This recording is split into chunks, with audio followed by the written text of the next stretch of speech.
ಕರ್ನಾಟಕ ಎಕ್ಸ್‌ಪ್ರೆಸ್‌ಗೆ ಸ್ವಾಗತ. ನಾನು ಶುಭಶ್ರೀ ಜೈನ್. ಬಿಟ್ಟು ಬಿಡದೆ ಕಾಡ್ತಿರುವ ವರುಣ, ಕಂಗಾಲಾದ ಕರುನಾಡು. ರಾಜ್ಯಾದ್ಯಂತ ಮತ್ತೆ ಸಂಕಷ್ಟಕ್ಕೆ ಸಿಲುಕಿದ ಅನ್ನದಾತರು. ರಾಜಧಾನಿಯಲ್ಲಿ ವರುಣಾರ್ಭಟ, ನಲುಗಿದ ರೇನ್ಬೋ ಲೇಔಟ್, ತಡರಾತ್ರಿ ಕುಸಿದು ಬಿದ್ದ ಮನೆ, 11 ಜನರು ಪಾರಾಗಿದ್ದೇ ರೋಚಕ.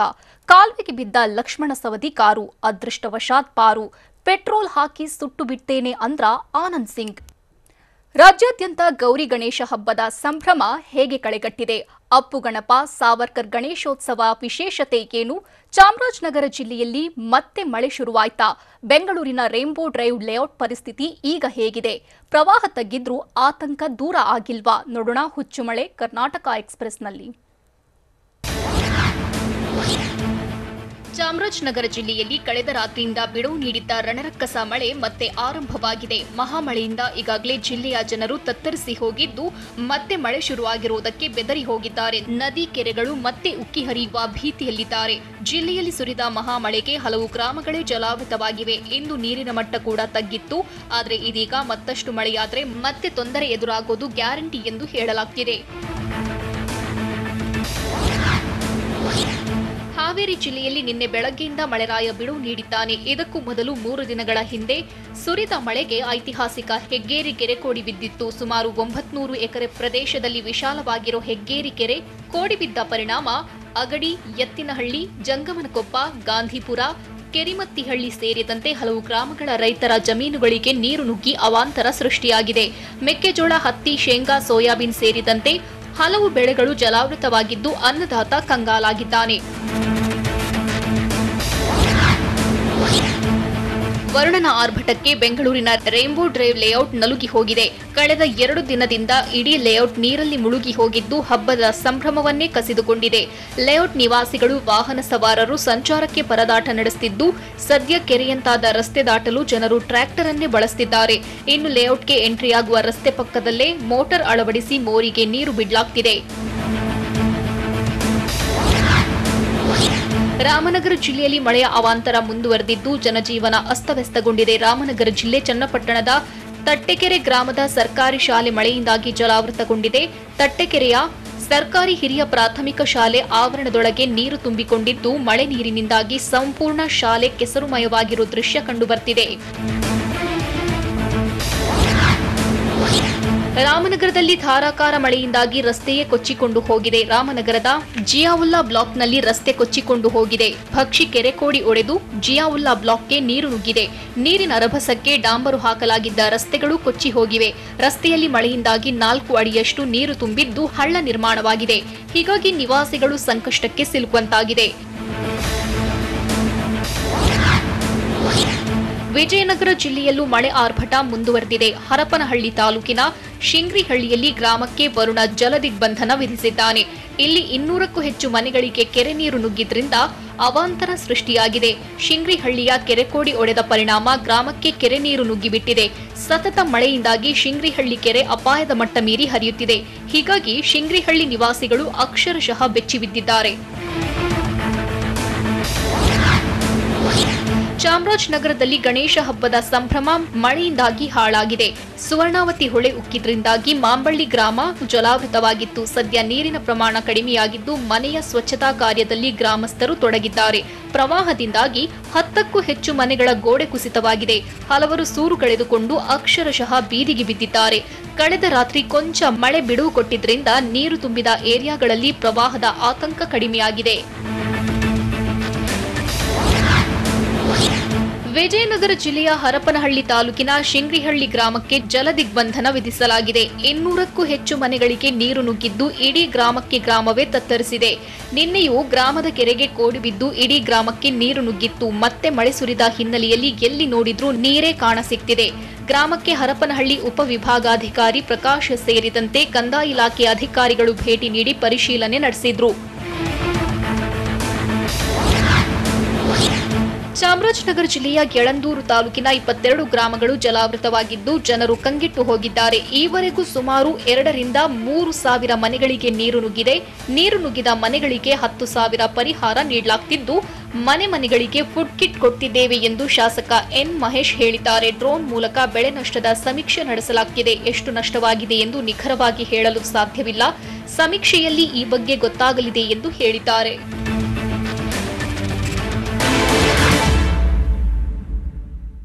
ಭೀಕರ ಮನೆ ಕುಸಿತ, 11 ಜನರ ಜೀವ ಪಾರಾಗಿದ್ದು ಹೇಗೆ? ಮಹಾಮಳೆ ಗಣೇಶ ಹಬ್ಬದ ಸಂಭ್ರಮವನ್ನ ಕಸಿದುಕೊಂಡಿದ್ದು ಹೇಗೆ? 40 ವರ್ಷದಲ್ಲೇ ಇಂತಹ ಅನಾಹುತ ನಡೆದಿಲ್ವಾ? ನೋಡೋಣ ಜಲಾಘಾತ ಕರ್ನಾಟಕ ಎಕ್ಸ್‌ಪ್ರೆಸ್‌ನಲ್ಲಿ. ದಾವಣಗೆರೆ ಜಿಲ್ಲೆಯಲ್ಲೂ ವರುಣದೇವ ಅಬ್ಬರಿಸಿ ಬೊಬ್ಬಿರಿಯುತ್ತಿದ್ದು ಮನೆ ಕುಸಿದು ಬಿದ್ದು 11 ಜನರು ಕೂದಲೆಳೆ ಅಂತರದಲ್ಲಿ ಪಾರಾಗಿದ್ದಾರೆ. ಹೊನ್ನಾಳಿ ತಾಲೂಕಿನ ಹೊಸಹಳ್ಳಿ ಗ್ರಾಮದಲ್ಲಿ ಈ ಘಟನೆ ನಡೆದಿದ್ದು, ಉಮೇಶ್ ಎಂಬುವರಿಗೆ ಸೇರಿದ ಮನೆ ಭಾರೀ ಮಳೆಗೆ ತಡರಾತ್ರಿ ಕುಸಿದು ಬಿದ್ದಿದೆ. ಉಮೇಶ್ಗೆ ಗಂಭೀರ ಗಾಯಗಳಾಗಿದ್ದು ಶಿವಮೊಗ್ಗ ಜಿಲ್ಲಾಸ್ಪತ್ರೆಗೆ ದಾಖಲಿಸಿ ಚಿಕಿತ್ಸೆ ನೀಡಲಾಗುತ್ತಿದೆ. ವಿಷಯ ತಿಳಿದು ಸ್ಥಳಕ್ಕೆ ಭೇಟಿ ನೀಡಿದ ಶಾಸಕ ರೇಣುಕಾಚಾರ್ಯ ಕುಟುಂಬಸ್ಥರಿಗೆ ಧನ ಸಹಾಯ ಮಾಡಿದ್ದಾರೆ.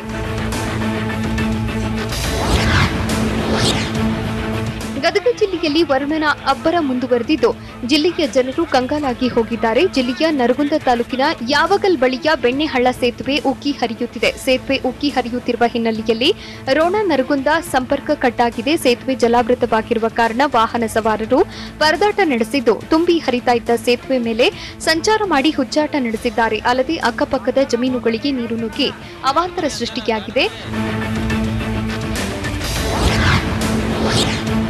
ಚಾಮರಾಜನಗರ ಜಿಲ್ಲೆಯಾದ್ಯಂತ ಪ್ರಚಂಡ ಮಳೆ ಸುರಿಯುತ್ತಿದ್ದು ಹಬ್ಬದ ಸಂಭ್ರಮವನ್ನೇ ಕಿತ್ತುಕೊಂಡಿದೆ. ಹೊಳೆ ಉಕ್ಕಿ ಹರಿದ ಪರಿಣಾಮ ಮಾಂಬಳ್ಳಿ ಗ್ರಾಮವೇ ಜಲಾವೃತವಾಗಿದ್ದು ಇದೀಗ ನೀರಿನ ಪ್ರಮಾಣ ಇಳಿಕೆಯಾಗಿದ್ದು ಗ್ರಾಮಸ್ಥರು ಸ್ವಚ್ಛತೆಯಲ್ಲಿ ತೊಡಗಿಕೊಂಡಿದ್ದಾರೆ. ಪ್ರವಾಹದಿಂದ 10ಕ್ಕೂ ಹೆಚ್ಚು ಮನೆಗಳ ಗೋಡೆ ಕುಸಿತವಾಗಿದ್ದು ಹಲವರ ಬದುಕು ಬೀದಿಗೆ ಬಿದ್ದಿದೆ. ಅದು ಕೂಡ ಗ್ರಾಮಸ್ಥರಲ್ಲಿ ಮತ್ತೆ ಪ್ರವಾಹದ ಆತಂಕ ಮನೆ ಮಾಡಿದೆ. ರಾಮನಗರ ಜಿಲ್ಲೆಯಲ್ಲಿ ಸುರಿತಾ ಇರುವ ಮಹಾಮಳೆಗೆ ಅರ್ಕಾವತಿ ನದಿ ಮೈದುಂಬಿ ಹರಿಯುತ್ತಿದ್ದು ಹಲವು ಸೇತುವೆಗಳು ಮುಳುಗಡೆಯಾಗಿದೆ. ಇದೀಗ ಕನಕಪುರ ತಾಲೂಕಿನ ಕುಂತಿಕಲ್ ಗ್ರಾಮದ ಸೇತುವೆ ಮುಳುಗಡೆಯಾಗಿದ್ದು ಹಲವು ಗ್ರಾಮಗಳ ಸಂಪರ್ಕ ಕಟ್ಟಾಗಿದೆ.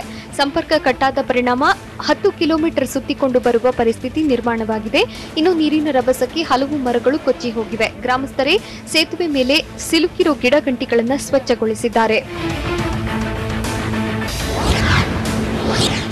ಮಹಾಮಳೆಗೆ ಚಾಮರಾಜನಗರ ಕಂಗೆಟ್ಟು ಹೋಗಿದ್ದು ಜನಜೀವನ ಅಸ್ತವ್ಯಸ್ತಗೊಂಡಿದೆ. ಇನ್ನು ನಿನ್ನೆ ಯಳಂದೂರು ತಾಲೂಕಿನ ಆಗರ ಮಾಂಬಳ್ಳಿ ಪೊಲೀಸ್ ಠಾಣೆ ರಣರಕ್ಕಸ ಮಳೆಗೆ ಜಲಾವೃತಗೊಂಡಿದ್ದು ಇಂದು ನೀರಿನ ಪ್ರಮಾಣ ಇಳಿಕೆಯಾಗಿದೆ. ನೀರಿನ ಪ್ರಮಾಣ ಇಳಿಕೆಯಾದ ಹಿನ್ನೆಲೆಯಲ್ಲಿ ಠಾಣೆಯಲ್ಲಿ ಸ್ವಚ್ಛತಾ ಕಾರ್ಯ ನಡೆಸಲಾಯಿತು. ಸ್ವಚ್ಛತಾ ಕಾರ್ಯ ನಡೆಯುವವರೆಗೂ ಹೆದ್ದಾರಿಯಲ್ಲಿ ಕುಳಿತು ಪೊಲೀಸರು ಅಲ್ಲಿಂದಲೇ ಕೆಲವು ಕಾರ್ಯಕಲಾಪಗಳು ನಡೆಸಿದ್ರು.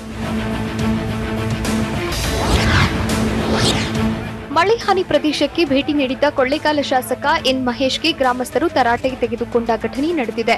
ಚಾಮರಾಜನಗರ ಜಿಲ್ಲೆಯ ಬೂದಿತಿಟ್ಟು ಹಾಗೂ ಕೆಸ್ತೂರು ಗ್ರಾಮಗಳಿಗೆ ಶಾಸಕರು ಭೇಟಿ ನೀಡಿದ್ರು.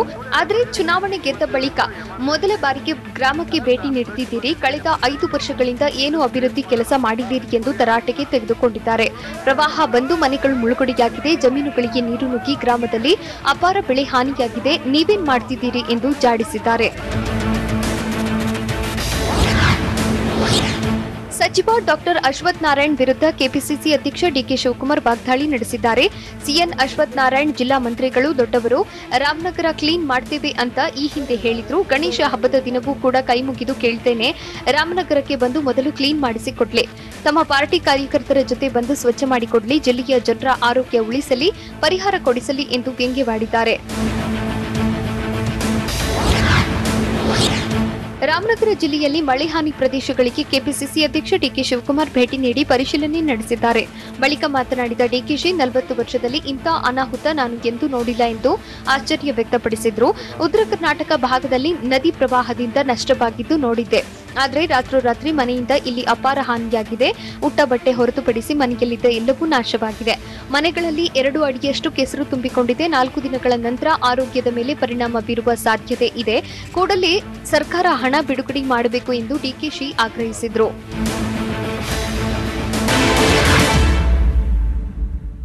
ರಾಜ್ಯಾದ್ಯಂತ ಗೌರಿ ಗಣೇಶ ಹಬ್ಬದ ಸಂಭ್ರಮ ಹೇಗೆ ಕಳೆಗಟ್ಟಿದೆ? ಅಪ್ಪು ಗಣಪ, ಸಾವರ್ಕರ್ ಗಣೇಶೋತ್ಸವದ ವಿಶೇಷತೆ ಏನು? ಚೌತಿಯಂದು ಪುನೀತ್ ಮೇನಿಯಾ ಹೇಗಿದೆ? ನೋಡೋಣ ಗಣೇಶ ಬಂದ ಕರ್ನಾಟಕ ಎಕ್ಸ್‌ಪ್ರೆಸ್‌ನಲ್ಲಿ. ರಾಜ್ಯದಾದ್ಯಂತ ಗಣೇಶ ಹಬ್ಬ ಸಂಭ್ರಮದಿಂದ ಆಚರಿಸಲಾಗಿದ್ದು ವಿಘ್ನ ವಿನಾಯಕನಿಗೆ ನಾಡಿನಾದ್ಯಂತ ಮೋರಿಯಾ ಹೇಳಲಾಗಿದೆ. ನಾಡಿನ ಮೂಲೆ ಮೂಲೆಯಲ್ಲೂ ಗಣೇಶನ ಮೂರ್ತಿ ಇಟ್ಟು ಪೂಜೆ ಮಾಡಿ ಜನರು ಸಂಭ್ರಮಿಸುತ್ತಿದ್ದಾರೆ. ಕೆಲವೆಡೆ ಅಪ್ಪು ಗಣಪನ ಮತ್ತು ಸಾರ್ವರ್ಕರ್ ಗಣೇಶವೆಂದು ವಿಶೇಷವಾಗಿ ಆಚರಣೆ ಮಾಡಿದ್ದಾರೆ. ದೇವಾಲಯಗಳಿಗೆ ಜನಸಾಗರವೇ ಹರಿದು ಬಂದಿತ್ತು. ಸಂಕಷ್ಟ ನಿವಾರಣೆಗಾಗಿ ರಾಜ್ಯದ ಜನತೆ ಗಣಪನ ಮೊರೆ ಹೋಗಿದ್ದು ವಿಶೇಷವಾಗಿತ್ತು. ಬೆಂಗಳೂರಿನ ಗೊರಗುಂಟೆಪಾಳ್ಯದಲ್ಲಿ ವಿಭಿನ್ನವಾಗಿ ಗಣೇಶೋತ್ಸವ ಆಚರಿಸಲಾಗಿದ್ದು, ಗಣೇಶನ ಜೊತೆಗೆ ಅಪ್ಪು ಅಭಿನಯದ ಎಲ್ಲಾ ಸಿನಿಮಾಗಳ ಪೋಸ್ಟರ್ ಹಾಕುವ ಮೂಲಕ ವಿಶೇಷವಾಗಿ ಆಚರಣೆ ಮಾಡಲಾಯಿತು. ಕ್ಲಾಸಿಕ್ ಫ್ರೆಂಡ್ಸ್ ಅಸೋಸಿಯೇಷನ್ ವತಿಯಿಂದ ಗಣೇಶೋತ್ಸವ ಆಚರಿಸಲಾಗಿದೆ. ಕನ್ನಡದ ಕೋಟ್ಯಾಧಿಪತಿ ಹೆಸರಿನ ಪ್ರವೇಶ ದ್ವಾರ ನಿರ್ಮಿಸಲಾಗಿದ್ದು, ಬಳಿಕ ಇಡೀ ಪೆಂಡಾಲ್ ತುಂಬಾ ಅಪ್ಪು ಚಿತ್ರದಿಂದ ಹಿಡಿದು ಜೇಮ್ಸ್ ವರೆಗಿನ ಎಲ್ಲಾ ಚಿತ್ರಗಳ ಪೋಸ್ಟರ್ಗಳನ್ನು ಅಳವಡಿಸಲಾಗಿದೆ. ಇನ್ನು ವೇದಿಕೆ ಮೇಲೆ ಗಣೇಶನ ಮೂರ್ತಿ ಜೊತೆಗೆ ಅಪ್ಪು ಚಿತ್ರವಿಟ್ಟು ಹಾಲಿನ ಅಭಿಷೇಕ ಮಾಡಿದ್ದಾರೆ.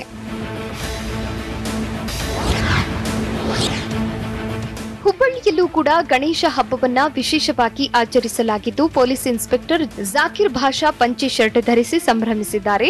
ಹುಬ್ಬಳ್ಳಿಯ ಗೋಕುಲ ರೋಡ್ ಪೊಲೀಸ್ ಠಾಣೆಯಲ್ಲಿ ಗಣೇಶ ಹಬ್ಬವನ್ನು ಮಾಡಿದ್ದು, ಠಾಣೆಯ ಇನ್ಸ್ಪೆಕ್ಟರ್ ಜಾಕಿರ್ ಭಾಷಾ ಗಣೇಶ ಕೂರಿಸಿ ಸತ್ಯನಾರಾಯಣ ಪೂಜೆ ನೆರವೇರಿಸಿದ್ದಾರೆ. ಈ ವೇಳೆ ಪೊಲೀಸ್ ಸಿಬ್ಬಂದಿಯ ಕುಟುಂಬಸ್ಥರು ಹಾಗೂ ಸಾರ್ವಜನಿಕರು ಪೂಜೆಯಲ್ಲಿ ಭಾಗಿಯಾಗಿದ್ದರು. 2 ವರ್ಷಗಳಿಂದ ಕೊರೋನಾ ಕಾಟದಿಂದ ಗಣೇಶೋತ್ಸವಕ್ಕೆ ಬ್ರೇಕ್ ಬಿದ್ದಿತ್ತು. ಎಲ್ಲೆಡೆ ಗಣೇಶೋತ್ಸವದ ಸಂಭ್ರಮ ಮನೆ ಮಾಡಿತ್ತು. ಬಾಗಲಕೋಟೆಯಲ್ಲಿ ಯುವಕ ಯುವತಿಯರು ಕುಣಿದು ಕುಪ್ಪಳಿಸಿದ್ದಾರೆ. ಬಾಗಲಕೋಟೆಯ ಎಸ್ ನಿಜಲಿಂಗಪ್ಪ ಮೆಡಿಕಲ್ ಕಾಲೇಜು ವಿದ್ಯಾರ್ಥಿ ಮತ್ತು ವಿದ್ಯಾರ್ಥಿನಿಯರು ಭರ್ಜರಿ ಸ್ಟೆಪ್ಸ್ ಹಾಕಿದ್ದು ನೋಡುಗರ ಕಣ್ಣು ಕುಕ್ಕುವಂತಿತ್ತು. ಮೆರವಣಿಗೆಯುದ್ದಕ್ಕೂ ವಿದ್ಯಾರ್ಥಿಗಳು ಭರ್ಜರಿ ಡ್ಯಾನ್ಸ್ ಮಾಡಿದ್ದಾರೆ.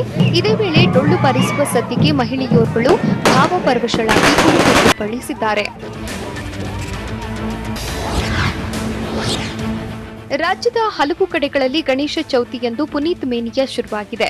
ಗಣಪತಿ ಮೂರ್ತಿ ಜೊತೆ ಪವರ್ ಸ್ಟಾರ್ ಪುನೀತ್ ರಾಜ್ಕುಮಾರ್ ವಿಗ್ರಹ ಇಟ್ಟು ಪೂಜೆ ಮಾಡಲಾಗುತ್ತಿದೆ. ಇದೇ ರೀತಿ ಹಾಸನದ ಗೌರಿಕೊಪ್ಪಲಿನಲ್ಲಿ ಗಣೇಶನ ಜೊತೆಗೆ ಪುನೀತ್ಗೆ ವಿಶೇಷ ಪೂಜೆ ಸಲ್ಲಿಸಲಾಗಿದೆ. ಶ್ರೀ ವಿನಾಯಕ ಗೆಳೆಯರ ಬಳಗದಿಂದ ವಿಶೇಷವಾಗಿ ಗಣಪತಿ ಹಬ್ಬ ಆಚರಣೆ ಮಾಡಲಾಗಿದ್ದು, ಪುನೀತ್ ಅಭಿನಯದ ಎಲ್ಲಾ ಚಲನಚಿತ್ರಗಳ ಕಟೌಟ್ ಹಾಕಿ ಅಭಿಮಾನಿಗಳು ಸಂಭ್ರಮಿಸಿದ್ದಾರೆ. ಉತ್ತರ ಕರ್ನಾಟಕದ ಹೊನ್ನಾವರದಲ್ಲಿರೋ ಇಡಗುಂಜಿಯ ಮಹಾಗಣಪತಿ ದರ್ಶನಕ್ಕೆ ಸಾಗರೋಪಾದಿಯಲ್ಲಿ ಭಕ್ತರು ಬಂದಿದ್ರು. ದೇವಸ್ಥಾನದ ಮುಂದೆ 3 ರಿಂದ 4 ಕಿಲೋಮೀಟರ್ ವರೆಗೂ ಜನರು ಸಾಲು ಕಟ್ಟಿ ನಿಂತಿದ್ರು. ಗಣೇಶನ ದರ್ಶನಕ್ಕಾಗಿ ಮಧ್ಯರಾತ್ರಿಯಿಂದಲೇ ಜನರು ಕಾದು ನಿಂತಿದ್ರು. ಮಂಡ್ಯ ನಗರದ ಬಿಡಿ ಕಾಲೋನಿಯಲ್ಲಿ ಮುಸ್ಲಿಮರು ಗಣೇಶ ಮೂರ್ತಿಯನ್ನ ಪ್ರತಿಷ್ಠಾಪಿಸಿದ್ರು. ಅಷ್ಟೇ ಅಲ್ಲ, ಹಿಂದೂ ಮುಸ್ಲಿಮರು ಪ್ರಸಾದವನ್ನ ಪರಸ್ಪರ ತಿನ್ನಿಸಿ ಸಂಭ್ರಮಿಸಿ ಭಾವೈಕ್ಯತೆ ಮೆರೆದ್ರು. ಸಾಂಸ್ಕೃತಿಕ ನಗರಿ ಮೈಸೂರಿನಲ್ಲಿ ಗಣೇಶ ಹಬ್ಬ ಕಳೆಗಟ್ಟಿದ್ದು ವಿಶಿಷ್ಟವಾಗಿ ಆಚರಣೆ ಮಾಡಲಾಯಿತು. ಕಲಾವಿದ ರೇವಣ್ಣ ಎಂಬುವವರ ಕೈಯಲ್ಲಿ ವಿವಿಧ ರೂಪದ ಗಣೇಶ ಮೂರ್ತಿ ಮೂಡಿತ್ತು. ಅಪ್ಪುವಿಗೆ ಕರ್ನಾಟಕ ರತ್ನ ಗೌರವ ನೋಡುವುದಕ್ಕೆ ಸಾಕ್ಷಿಯಾದ ಗಣಪ, ಅಪ್ಪು ಜೊತೆ ದ್ವಿಚಕ್ರ ವಾಹನವೇರಿ ಸವಾರಿ ಹೊರಟ ಗಣಪ, ಸಿಎಂ ಬೊಮ್ಮಾಯಿ ಅಪ್ಪು ಜೊತೆಗಿರೋ ಗಣಪ, ಪ್ರಧಾನಿ ಮೋದಿ, ರಾಷ್ಟ್ರಪತಿ ದ್ರೌಪದಿ ಮುರ್ಮು ಜೊತೆಗೆ ಹೀಗೆ ವಿವಿಧ ರೂಪದ ಗಣಪ ಜನರ ಗಮನ ಸೆಳೆಯಿತು. ಬೆಂಗಳೂರಿನಲ್ಲಿ ಗಣೇಶನ ಮೂರ್ತಿ ಪಕ್ಕದಲ್ಲಿ ಸಾರ್ವರ್ಕರ್ ಫೋಟೋ ಕೂಡ ಇಟ್ಟು ಹಬ್ಬವನ್ನ ಆಚರಿಸಲಾಗಿದೆ. ಮಲತಹಳ್ಳಿಯ ಪೆಂಡಾಲ್ನಲ್ಲಿ ಹಿಂದೂ ಸಂಘಟನೆಗಳು ಸಾರ್ವರ್ಕರ್ ಫೋಟೋ ಕೂಡ ಇಟ್ಟು ಪೂಜೆ ಸಲ್ಲಿಸಿದ್ರು. ಮನೆ ಗೋಡೆಗಳ ಮೇಲೂ ಸಾರ್ವರ್ಕರ್ ಫೋಟೋ ಹಾಕಲಾಗಿತ್ತು. ಇನ್ನು ಮಾಜಿ ಪ್ರಧಾನಿ ಎಚ್.ಡಿ. ದೇವೇಗೌಡ, ಕುಮಾರಸ್ವಾಮಿ ಮನೆಯಲ್ಲೂ ಗಣೇಶ ಹಬ್ಬದ ಸಂಭ್ರಮ ಕಳೆಗಟ್ಟಿತ್ತು. ಮತ್ತೊಂದೆಡೆ ಸಿಎಂ ಬೊಮ್ಮಾಯಿ ಗಣಪತಿ ದೇವಾಲಯಕ್ಕೆ ತೆರಳಿ ವಿಶೇಷ ಪೂಜೆ ಸಲ್ಲಿಸಿದ್ರು. ರಾಜ್ಯ ರಾಜಧಾನಿ ಬೆಂಗಳೂರಿನಲ್ಲಿ ಗಣೇಶೋತ್ಸವ ಹಬ್ಬ ಕಳೆಗಟ್ಟಿತ್ತು. ನಗರದ ಕಬ್ಬನ್ಪೇಟೆಯಲ್ಲಿ ವಿಶೇಷವಾದ ಸಾರ್ವರ್ಕರ್ ಗಣೇಶೋತ್ಸವ ಆಚರಿಸಲಾಗಿದೆ. ಮಣ್ಣಿನಿಂದ ಮಾಡಿದ ಸಾರ್ವರ್ಕರ್ ಗಣೇಶ ಮೂರ್ತಿ ಪ್ರತಿಷ್ಠಾಪಿಸಲಾಗಿದೆ. ಕಬ್ಬನ್ಪೇಟೆಯ ಗಜಾನನ ಭಕ್ತ ಮಂಡಳಿಯಿಂದ ಸಾರ್ವರ್ಕರ್ ಗಣೇಶ ಮೂರ್ತಿ ಪ್ರತಿಷ್ಠಾಪನೆ ಮಾಡಲಾಗಿದೆ. ಇದೇ ವೇಳೆ ಸಾರ್ವರ್ಕರ್ ಅಂಡಮಾನ್ ಜೈಲಿನಲ್ಲಿ ಅನುಭವಿಸಿದ ಕಷ್ಟದ ಸನ್ನಿವೇಶಗಳ ಅನಾವರಣ ಮಾಡಲಾಗಿದ್ದು ನೋಡುಗರನ್ನ ಕಣ್ಮನ ಸೆಳೆಯುತ್ತಿದೆ. ಹಾಸ್ಟೆಲ್ ಊಟದಲ್ಲಿ ಜಿರಳೆ ನುಸಿ ಮಿಶ್ರಿತ ಊಟ ವಿದ್ಯಾರ್ಥಿಗಳು ಮಾಡಿದ್ದೇನು? ಊಟದ ಅವಸ್ಥೆ ನೋಡಿ ಖುದ್ದು ಶಾಸಕರೇ ದಂಗಾಗಿ ಹೋದ್ರ? ಹುಬ್ಬಳ್ಳಿ ಈದ್ಗಾದಲ್ಲಿ ಹೇಗಿತ್ತು ಗಣೇಶ ಸಂಭ್ರಮ? ನೋಡೋಣ ಕರ್ನಾಟಕ ಎಕ್ಸ್‌ಪ್ರೆಸ್‌ನಲ್ಲಿ. ಮಾಜಿ ಶಾಸಕ ಎಸ್ಕೆ ಬಸವರಾಜನ್ ವಿರುದ್ಧದ ಅತ್ಯಾಚಾರ ಪ್ರಕರಣದ ತನಿಖೆಯನ್ನು ಚಿತ್ರದುರ್ಗ ಗ್ರಾಮಾಂತರ ಠಾಣೆ ಪೊಲೀಸರು ಚುರುಕುಗೊಳಿಸಿದ್ದಾರೆ. ಇವತ್ತು ಹಾಸ್ಟೆಲ್ಗೆ ತೆರಳಿದ ಪೊಲೀಸರು ಸ್ಥಳ ಮಹಜರು ನಡೆಸಿದರು. ತನಿಖಾಧಿಕಾರಿ ಅನಿಲ್ ಕುಮಾರ್ ನೇತೃತ್ವದಲ್ಲಿ ಸ್ಥಳ ಮಹಜರು ನಡೆದಿದೆ. ಮಾಜಿ ಶಾಸಕ ಎಸ್ಕೆ ಬಸವರಾಜನ್ ಅತ್ಯಾಚಾರಕ್ಕೆ ಯತ್ನಿಸಿ ಹಿಂಸೆ ನೀಡಿದ್ದಾರೆ ಅಂತ ಆರೋಪಿಸಿ ಹಾಸ್ಟೆಲ್ ಮಹಿಳಾ ವಾರ್ಡನ್ ದೂರು ನೀಡಿದ್ದರು. ಆಡಳಿತಾಧಿಕಾರಿ ಮಾಜಿ ಶಾಸಕ ಎಸ್ಕೆ ಬಸವರಾಜನ್ ಹಾಗೂ ಪತ್ನಿ ಸೌಭಾಗ್ಯ ವಿರುದ್ಧ ದೂರು ದಾಖಲಾಗಿತ್ತು. ಮಾಜಿ ಶಾಸಕ ಎಸ್ಕೆ ಬಸವರಾಜನ್ ವಿರುದ್ಧದ ರೇಪ್ ಕೇಸ್ಗೆ ಸಂಬಂಧಪಟ್ಟಂತೆ ಹಾಸ್ಟೆಲ್ನಲ್ಲಿ ಇರುವ ವಿದ್ಯಾರ್ಥಿನಿಯರನ್ನ ಬೇರೆಡೆಗೆ ಸ್ಥಳಾಂತರಿಸಲಾಗಿದೆ. ಪ್ರಕರಣದಿಂದಾಗಿ ವಿದ್ಯಾರ್ಥಿನಿಯರ ಮೇಲೆ ಪರಿಣಾಮ ಬೀರದಂತೆ ಕ್ರಮ ಕೈಗೊಳ್ಳಲಾಗಿದೆ. ಕಾನೂನು ಸೇವಾ ಪ್ರಾಧಿಕಾರದ ಸೂಚನೆ ಮೇರೆಗೆ ಸ್ಥಳಾಂತರ ಮಾಡಲಾಗಿದ್ದು, ಸದ್ಯ ಅವರಿಗೆ ಮೊರಾರ್ಜಿ ದೇಸಾಯಿ ವಸತಿ ನಿಲಯವೊಂದರಲ್ಲಿ ಆಶ್ರಯ ನೀಡಲಾಗಿದೆ ಅಂತ ಹೇಳಲಾಗಿದೆ.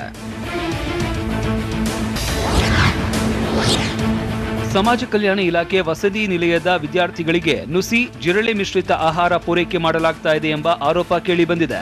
ಬೆಳಗಾವಿಯ ಸಂಗಮೇಶ್ವರ ನಗರದಲ್ಲಿ ಇರುವ ಡಾಕ್ಟರ್ ಬಿಆರ್ ಅಂಬೇಡ್ಕರ್ ಮೆಟ್ರಿಕ್ ನಂತರದ ವಸತಿ ನಿಲಯದಲ್ಲಿ ವಿದ್ಯಾರ್ಥಿಗಳು ದಿಢೀರ್ ಧರಣಿ ನಡೆಸಿದ್ದಾರೆ. ನುಸಿ ಮಿಶ್ರಿತ ಇಡ್ಲಿ, ಸಾಂಬಾರ್, ಚಪಾತಿ, ಪಲ್ಯದ ಪಾತ್ರೆಗಳನ್ನ ಇಟ್ಟು ವಿದ್ಯಾರ್ಥಿಗಳು ಪ್ರತಿಭಟನೆ ನಡೆಸಿದ್ದಾರೆ. ಆಹಾರ ಬೇಡ, ವಿಷ ಬೇಕು ಅಂತ ಘೋಷಣೆ ಕೂಗಿ ಅಧಿಕಾರಿಗಳ ವಿರುದ್ಧ ಆಕ್ರೋಶ ಹೊರಹಾಕಿದ್ದಾರೆ. 300ಕ್ಕೂ ಹೆಚ್ಚು ಮೆಟ್ರಿಕ್ ನಂತರದ ವಿದ್ಯಾರ್ಥಿಗಳಿರುವ ವಸತಿ ನಿಲಯದ ಅಡುಗೆ ಕೋಣೆಯ ತುಂಬಾ ನುಸಿಗಳು, ಜಿರಳೆಗಳು ತುಂಬಿ ಹೋಗಿವೆ. ಹಾಸ್ಟೆಲ್ಗೆ ಭೇಟಿ ನೀಡಿದ್ದ ವೇಳೆ ಇದನ್ನ ಕಂಡ ಶಾಸಕ ಅನಿಲ್ ಬೆನಕೆ ದಂಗಾಗಿ ಹೋಗಿದ್ದಾರೆ. ಸ್ಥಳದಲ್ಲೇ ಇದ್ದ ಸಮಾಜ ಕಲ್ಯಾಣ ಅಧಿಕಾರಿಗಳಿಗೆ ಕ್ಲಾಸ್ ತೆಗೆದುಕೊಂಡ ಅನಿಲ್ ಬೆನಕೆ ಅಧಿಕಾರಿಗಳ ವಿರುದ್ಧ ಕ್ರಮ ಕೈಗೊಂಡು ಸಮಸ್ಯೆ ಬಗೆಹರಿಸುವುದಾಗಿ ಭರವಸೆ ನೀಡಿದ್ದಾರೆ. ಇನ್ನು ವಿಷಯ ತಿಳಿದು ಬೆಳಗಾವಿ ಜಿಲ್ಲಾಧಿಕಾರಿ ನಿತೇಶ್ ಪಾಟೀಲ್ ಕೂಡ ಭೇಟಿ ನೀಡಿ ಪರಿಶೀಲನೆ ನಡೆಸಿದ್ರು. ಐತಿಹಾಸಿಕ ಕ್ಷಣಕ್ಕೆ ಗಂಡು ಮೆಟ್ಟಿದ ನಾಡು ಹುಬ್ಬಳ್ಳಿ ಸಾಕ್ಷಿಯಾಗಿದೆ. ಹುಬ್ಬಳ್ಳಿಯ ಈದ್ಗಾ ಮೈದಾನದಲ್ಲಿ ಈ ಬಾರಿ ಗಣೇಶೋತ್ಸವವನ್ನು ಅದ್ದೂರಿಯಾಗಿ ಆಚರಣೆ ಮಾಡಲಾಗ್ತಾ ಇದೆ. ಈದ್ಗಾ ಮೈದಾನದಲ್ಲಿ ವಿಘ್ನ ನಿವಾರಕ ಗಣೇಶನನ್ನ ಪ್ರತಿಷ್ಠಾಪನೆ ಮಾಡಲಾಗಿದೆ. ಹೈಕೋರ್ಟ್ ಗ್ರೀನ್ ಸಿಗ್ನಲ್ ಕೊಡ್ತಾ ಇದ್ದಂತೆ ಇತಿಹಾಸದಲ್ಲೇ ಇದೇ ಮೊದಲ ಬಾರಿಗೆ ಈದ್ಗಾ ಮೈದಾನದಲ್ಲಿ ಗಣೇಶನನ್ನ ಪ್ರತಿಷ್ಠಾಪನೆ ಮಾಡಲಾಗಿದೆ. ಸರಳವಾಗಿ ಗಣೇಶ ಮೂರ್ತಿಯನ್ನ ಪ್ರತಿಷ್ಠಾಪನೆ ಮಾಡಲಾಗಿದ್ದು ಪೂಜೆಗಳು ನೆರವೇರ್ತಾ ಇವೆ. 4 ಅಡಿ ಎತ್ತರದ ಇಷ್ಟಾರ್ಥ ಸಿದ್ಧಿ ವಿನಾಯಕನ ಮೂರ್ತಿಯನ್ನ ಪ್ರತಿಷ್ಠಾಪನೆ ಮಾಡಲಾಗಿದೆ. ಚೆನ್ನಮ್ಮ ಗಜಾನನ ಉತ್ಸವ ಮಂಡಳಿಯಿಂದ ಗಣೇಶೋತ್ಸವ ಆಚರಣೆ ಮಾಡಲಾಗ್ತಾ ಇದೆ. ವಾದ್ಯ ಮೇಳದೊಂದಿಗೆ ಗಣೇಶನ ಪೂಜೆ ನೆರವೇರಿಸಿ ವಿಘ್ನಗಳನ್ನ ದೂರ ಮಾಡುವಂತೆ ಪ್ರಾರ್ಥಿಸಲಾಯಿತು. ಬೈಕ್ನಲ್ಲಿ ಅಕ್ರಮವಾಗಿ ಗಾಂಜಾ ಸಾಗಿಸ್ತಾ ಇದ್ದ ಆಂಧ್ರಪ್ರದೇಶ ಮೂಲದ ಆರೋಪಿಗಳನ್ನ ಪೊಲೀಸರು ಅರೆಸ್ಟ್ ಮಾಡಿದ್ದಾರೆ. ವೆಂಕಟರಾಮಪ್ಪ ಬಂಧಿತ ವ್ಯಕ್ತಿಯಾಗಿದ್ದಾನೆ. ಆಂಧ್ರದಿಂದ ಕರ್ನಾಟಕಕ್ಕೆ ಗಡಿ ಮೂಲಕ ಗಾಂಜಾ ಸಾಗಾಟ ಮಾಡ್ತಾ ಇರುವ ಬಗ್ಗೆ ಕೋಲಾರ ಜಿಲ್ಲೆ ಕ್ಯಾಸಂಬಳ್ಳಿ ಪೊಲೀಸರಿಗೆ ಖಚಿತ ಮಾಹಿತಿ ಬಂದಿತ್ತು. ಗಾಂಜಾ ಸಾಗಿಸ್ತಾ ಇದ್ದ ವೇಳೆ ದಾಳಿ ನಡೆಸಿದ ಪೊಲೀಸರು ಆರೋಪಿಯನ್ನ ಬಂಧಿಸಿದ್ದಾರೆ. ಬಂಧಿತ ಆರೋಪಿಯಿಂದ ಸುಮಾರು 45 ಕೆಜಿ ಗಾಂಜಾವನ್ನ ವಶಕ್ಕೆ ಪಡೆಯಲಾಗಿದೆ. 2022ರ ವಿಶ್ವವಿಖ್ಯಾತ ಮೈಸೂರು ದಸರಾ ಮಹೋತ್ಸವಕ್ಕೆ 2ನೇ ಹಂತದ ಆನೆಗಳು ಸೆಪ್ಟೆಂಬರ್ 7ರಂದು ಅರಮನೆ ತಲುಪಲಿವೆ ಅಂತ ಡಿಸಿಎಫ್ ಕರಿಕಾಳನ್ ಹೇಳಿದ್ದಾರೆ. ಮೈಸೂರಲ್ಲಿ ಮಾತನಾಡಿದ ಅವರು 2ನೇ ಹಂತದಲ್ಲಿ ಒಟ್ಟು 5 ಆನೆಗಳು ಆಗಮಿಸಲಿದ್ದು 14 ಆನೆಗಳಿಂದ ಮೈಸೂರು ನಗರದಲ್ಲಿ ರಸ್ತೆಗಳಲ್ಲಿ ತಾಲೀಮು ನಡೆಯಲಿದೆ ಅಂತ ಹೇಳಿದ್ದಾರೆ. ಇನ್ನು ಸೆಪ್ಟೆಂಬರ್ 8 ಅಥವಾ 9ರಂದು ಗಜಪಡೆಗೆ ವಿಶೇಷ ಕಾರ್ಯಕ್ರಮ ನಡೆಯಲಿದೆ. 2 ಬಾರಿ ಮರಳು ಮೂಟೆ ಹೊರಿಸುವ ತಾಲೀಮು ನಡೆದಿದೆ. ಸೆಪ್ಟೆಂಬರ್ 5ರಿಂದ ಮರದ ಅಂಬಾರಿ ಹೊರಿಸಿ ತಾಲೀಮು ನಡೆಯುತ್ತೆ ಅಂತ ಹೇಳಿದ್ದಾರೆ. ರಸ್ತೆಯಲ್ಲಿ ಸ್ಕಿಡ್ ಆಗಿ ಬಿದ್ದಿದ್ದ ಬೈಕ್ ಸವಾರನನ್ನ ತಮ್ಮ ಕಾರಿನಲ್ಲಿ ಕರೆದೊಯ್ದು ಆಸ್ಪತ್ರೆಗೆ ದಾಖಲಿಸಿ ಸಂಸದ ಡಿವಿ ಸದಾನಂದಗೌಡ ಮಾನವೀಯತೆ ಮೆರೆದಿದ್ದಾರೆ. ದಾಸರಹಳ್ಳಿಯ ಕಾರ್ಯಕ್ರಮ ಮುಗಿಸಿ ಬೆಂಗಳೂರಿಗೆ ತೆರಳುವ ವೇಳೆ ಜಾಲಹಳ್ಳಿ ಕ್ರಾಸ್ ಬಳಿ ಅಯ್ಯಪ್ಪ ಟೆಂಪಲ್ ಹತ್ತಿರ ಘಟನೆ ನಡೆದಿದೆ. ಬೈಕ್ ಸ್ಕಿಡ್ ಆಗಿ ಬಿದ್ದು ರಸ್ತೆಯಲ್ಲಿ ಒದ್ದಾಡ್ತಾ ಇದ್ದ ಕೂಡಲೇ ನರಳಾಡ್ತಾ ಇದ್ದ ಸವಾರನನ್ನ ಆಸ್ಪತ್ರೆಗೆ ದಾಖಲಿಸಿ ಮಾಜಿ ಕೇಂದ್ರ ಸಚಿವ ಡಿವಿ ಸದಾನಂದಗೌಡ ಮಾನವೀಯತೆ ಮೆರೆದಿದ್ದಾರೆ.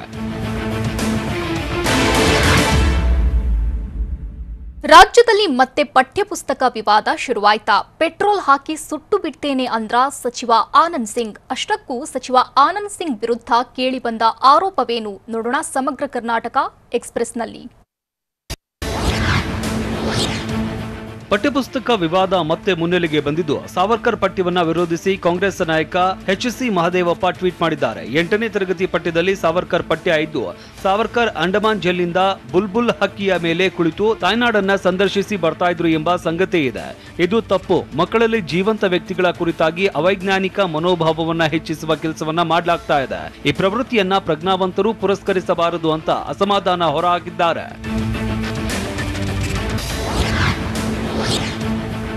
ತಮ್ಮ ವಿರುದ್ಧ ದಾಖಲಾಗಿರುವ ಎಫ್ಐಆರ್ ಕುರಿತು ಮಾತನಾಡಿದ ಪ್ರವಾಸೋದ್ಯಮ ಸಚಿವ ಆನಂದ್ ಸಿಂಗ್, ನಾನು ಯಾವುದೇ ಜಾತಿ ನಿಂದನೆ ಮಾಡಿಲ್ಲ, ಯಾರಿಗೂ ಜೀವ ಬೆದರಿಕೆ ಹಾಕಿಲ್ಲ ಅಂತ ಹೇಳಿದ್ದಾರೆ.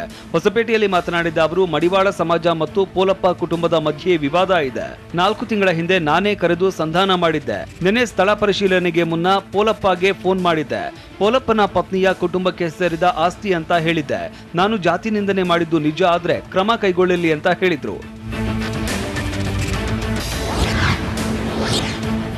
ಮಾಜಿ ಡಿಸಿಎಂ ಲಕ್ಷ್ಮಣ್ ಸವದಿ ಕಾರು ಅಪಘಾತವಾಗಿದ್ದು ಸಣ್ಣ ಪುಟ್ಟ ಗಾಯಗಳೊಂದಿಗೆ ಸವದಿ ಪಾರಾಗಿದ್ದಾರೆ. ಬೆಳಗಾವಿ ಜಿಲ್ಲೆಯ ಹಾರುಗೇರಿ ಪಟ್ಟಣದ ಬಳಿ ಘಟನೆ ನಡೆದಿದೆ. ಬೈಕಿಗೆ ಡಿಕ್ಕಿ ತಪ್ಪಿಸೋದಕ್ಕೆ ಹೋದಾಗ ಚಾಲಕನ ನಿಯಂತ್ರಣ ತಪ್ಪಿದ ಕಾರು ಪಕ್ಕದ ಕಾಲುವೆಗೆ ಪಲ್ಟಿಯಾಗಿದೆ.